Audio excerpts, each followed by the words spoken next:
மையமுடுகு நேர்களுக்கு வணக்கம். நீங்கள் இணைந்திருப்பது மையத்தின் இரவு நேர பிரதான செய்திகளுடன். முதலில் தலைப்புச் செய்திகள். இனி சுகாதார தரவுகளை வெளியிடுவதில்லை. அரசு மருத்துவ அதிகாரிகள் சங்கம் அதிரடி தீர்மானம். துப்பாக்கிச் சூடுகளால் தேசிய பாதுகாப்புக்கு ஆபத்தில்லை. சரத் பொன்சேகா அதிரடி கருத்து. பண்டாரவளை கல்குவாரி விபத்தில் உயிரிழந்தோரின் சடலங்கள் மீட்பு. யாழில் மண்வெட்டியால் அடித்து கொலை செய்யப்பட்ட நபர், போலீசார் தீவிர விசாரணை. தலங்கம இரட்டை படுகொலை, சகோதரர்கள் இருவர் அதிரடி கைது. 3 வயது சிறுமியின் மரணம், தாயார் தொடர்பில் காவல்துறையின் அதிர்ச்சி அறிக்கை.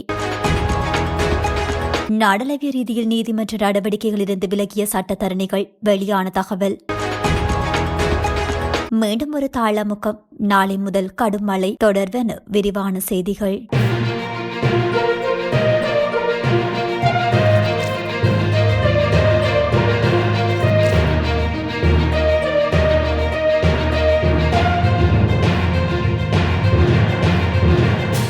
எதிர்வரும் பிப்ரவரி 18 முதல் சுகாதார தரவுகளை வெளியிடுவதில் இருந்து விலகுவதாக அரசு மருத்துவ அதிகாரிகள் சங்கம் அறிவித்துள்ளது. அரசாங்கம் தனது கவலைகளுக்கு போதுமான பதிலை வழங்க தவறிவிட்டதாக கூறி தொடர்ந்து வரும் தொழிற்சங்க நடவடிக்கையை தீவிரப்படுத்த முடிவு செய்துள்ளதாக சங்கம் தெரிவித்துள்ளது. அதுடன் சுகாதார மருத்துவ அதிகாரிகளின் தலையீடு மற்றும் நேரடி மேற்பார்வையின் கீழ் மேற்கொள்ளப்படும் சமூக சுகாதார நடவடிக்கைகள் குறித்த தகவல்களை சுகாதார அமைச்சகத்திற்கு சமர்ப்பிப்பதை தவிர்ப்பதாகவும் GMOA தெரிவித்துள்ளது. தீவிர நடவடிக்கையின் ஒரு பகுதியாக சமூக சுகாதார சேவைகளில் ஈடுபட்டுள்ள ஊழியர்களின் மேற்பார்வை கடமைகளை நிறுத்தி வைப்பதற்கு நடவடிக்கை எடுத்துள்ளதாகவும் இதன்போது தெரிவிக்கப்பட்டுள்ளது.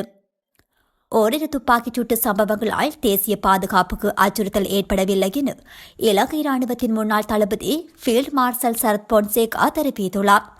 அத்துடன் தற்போதைய அரசாங்கம் நிலைமையை புரிந்து கொண்டு அதை நிர்வகிக்கும் திறன் கொண்டது எனவும் அவர் நம்பிக்கை வெளியிட்டுள்ளார். அண்மை காலமாக பல்வேறு குழுக்கள் அமைதியின்மையை உருவாக்குவதற்கும் இனவாத பதற்றங்களை தூண்டுவதற்கும் பல்வேறு வகையான போராட்டங்களில் ஈடுபட்டு வருகின்றன. இருப்பினும் ஆயுதப்படைகள் தங்கள் கடமைகளை உரிய முறையில் முன்னெடுப்பதாக சரத் பொன்சேகா தெரிவித்துள்ளார். நாட்டில் ஒழுங்கமைக்கப்பட்ட குற்றக்குழுக்கள் முற்றுமுழுதாக ஒழிக்கப்படவில்லை. இந்த நிலையில் நாட்டில் முன்னெடுக்கப்படும் தாக்குதல்கள் தொடர்பில் அரசாங்கம் உரிய நடவடிக்கைகளை முன்னெடுக்க வேண்டும் எனவும் ஃபீல்ட் மார்ஷல் சரத் பொன்சேகா வலியுறுத்தியுள்ளார். பண்டாரவள லியங்கவலவில் உள்ள ஒரு கல்குவாரியில் ஏற்பட்ட விபத்தில் உயிரிழந்த 2 நபர்களின் சடலங்கள் இலங்கை ராணுவத்தின் உதவியுடன் மீட்கப்பட்டுள்ளன. பதுளை அனர்த்த முகாமைத்துவ நிலையத்தின் கோரிக்கையின் பேரில் 112வது காலாட்படை படைப்பயணிகளின் கீழ் செயல்படும் ராணுவ வீரர்கள் குறித்த மீட்பு நடவடிக்கையில் ஈடுபட்டுள்ளனர். இந்த மீட்பு பணியில் சிவில் அதிகாரிகளுக்கும் ராணுவத்தினரின் உதவி செய்தமை குறிப்பிடத்தக்கது. யாழ்ப்பாணம் கோப்பாய் பிரிவுக்குட்பட்ட பகுதியில் பாதிரியார் பிரச்சினையில் ஒருவர் அடித்துக் கொலை செய்யப்பட்டுள்ளார். இந்த சம்பவம் இன்று பிற்பகல் இடம்பெற்றுள்ளதாக தெரிவிக்கப்பட்டுள்ளது. இவ்வாறு உயிரிழந்தவர் கோப்பாய் ஆசிரியர் கலாசாலை வீதியில் வசிக்கும் 59 வயதுடையவர் என்று தெரிவிக்கப்பட்டுள்ளது. போக்குவரத்து பாதை தொடர்பாக ஏற்பட்ட வாய் தர்க்கம் பின்னர் கைகலப்பாக மாறியுள்ளது. இதன்போது மேற்கொள்ளப்பட்ட தாக்குதலில் மேற்படி நபர் மண்வெட்டியால் தாக்கப்பட்டு சம்பவ இடத்திலேயே உயிரிழந்துள்ளார். இது தொடர்பிலான மேலதிக விசாரணைகளை கோப்பாய் போலீசார் முன்னெடுத்து வருகின்றனர். இந்த கொலை சம்பவம் தொடர்பாக நீதவானின் கவனத்துக்கு கொண்டு செல்லப்பட்டுள்ளதாகவும் தெரிவிக்கப்படுகின்றது. தலங்கம அக்ரேகொடவில் சட்டத்தரணி மற்றும் அவரது மனைவியின் கொலைக்கு உதவியதாகவும் உடந்தையாக இருந்ததாகவும் 20 மற்றும் 24 வயதுடைய 2 சகோதரர்கள் கைது செய்யப்பட்டுள்ளனர். கோட்டை பகுதியில் மேற்கு மாகாண தெற்கு குற்றப்பிரிவு அதிகாரிகள் நடாத்திய சோதனையை தொடர்ந்து 2 சந்தேக நபர்களும் கைது செய்யப்பட்டதாக தெரிவிக்கப்படுகின்றது.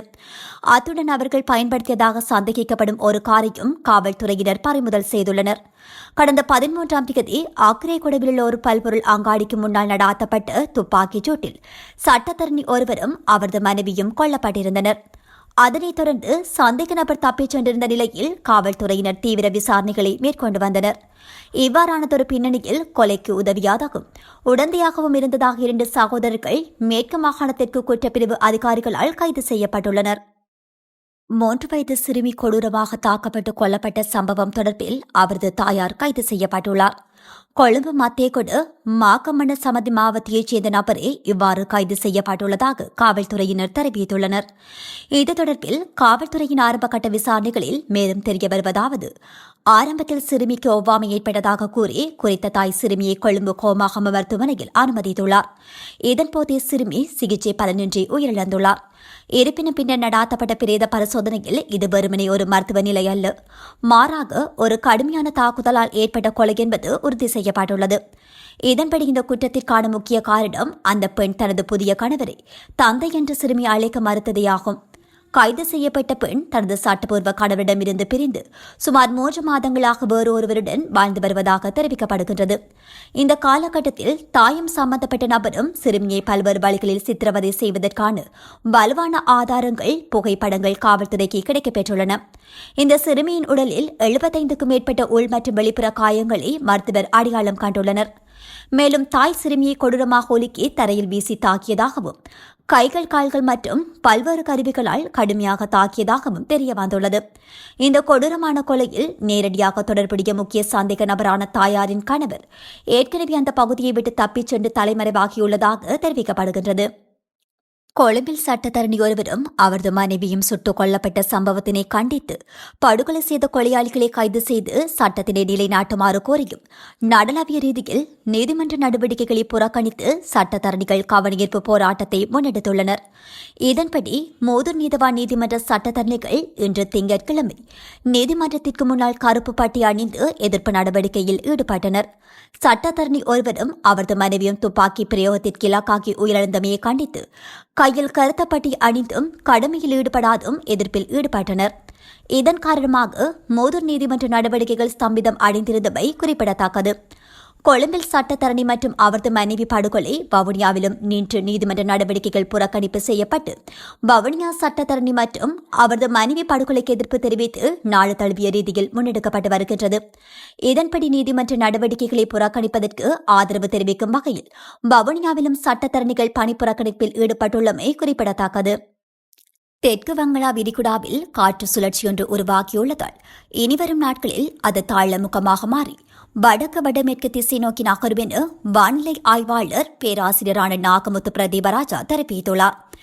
இதன்படி பிப்ரவரி மாதத்தில் இத்தகைய தாழ்முக நிகழ்வுகள் தோன்றுவது மிக அரிதாக இருப்பின் நாளை முதல் வடக்கு மற்றும் கிழக்கு மாகாணத்தில் பல பகுதிகளுக்கும் மழை கிடைக்கக்கூடிய வாய்ப்புள்ளதாக அவர் குறிப்பிட்டுள்ளார். இந்த விடயம் தொடர்பில் தனது முகநூலில் அவர் பதிவிட்டுள்ளார். இந்த மழையானது எதிர்வரும் 24/2/2026 வரை தொடரவும் வாய்ப்புள்ளது. அதேவேளை ஊவா மத்திய, வடமத்திய, மேல் சப்ரமுக மற்றும் தென் மாகாணங்களுக்கும் இம்மழை நாளை முதல் எதிர்வரும் 24ஆம் தேதி வரை பரவலாக கிடைக்கும் என எதிர்பார்க்கப்படுகின்றது. எனவே வடக்கு மற்றும் கிழக்கு மாகாணங்களில் அறுவடை செயற்பாடுகளை மேற்கொள்பவர்கள் இந்த மழை நாட்களை கருத்தில் கொண்டு தமது அறுவடை செயற்பாடுகளை மேற்கொள்வது சிறந்தது. அதேவேளை ஏற்கனவே மழை கிடைத்து வரும் மத்திய ஊபா சப்ரகமுக மாகாணங்களில் மழை தொடரும் வாய்ப்புள்ளதோடு நாளை முதல் மேற்குறிப்பிட்ட மாகாணங்களில் பல பகுதிகளிலும் கனமழை கிடைக்கும் வாய்ப்புள்ளதால் நிலச்சரிவு நிகழ்வுகள் தொடர்பில் மக்கள் அவதானமாக இருக்குமாறு எச்சரிக்கப்பட்டுள்ளனர். இந்த நிலையில் நாளை முதல் எதிர்வரும் 24ஆம் தேதி வரைக்கான காலப்பகுதியில் ஏனைய பகுதிகளில் கிழக்கு, வடக்கு, ஊவா மத்திய மாகாணங்கள் திரட்டிய மழை வீழ்ச்சி அதிகமாக கிடைக்கும் என்பதனால் இந்த மாகாணங்களின் குளங்கள் வான் பாயும் வாய்ப்புள்ளது. எனவே இது தொடர்பாகவும் மக்கள் அவதானமாக இருப்பது அவசியம் என எச்சரிக்கப்பட்டுள்ளது. இத்துடன் மையத்தின் இன்று இரவு நேர பிரதான செய்திகள் நிறைவு பெறுகின்றன. நன்றி.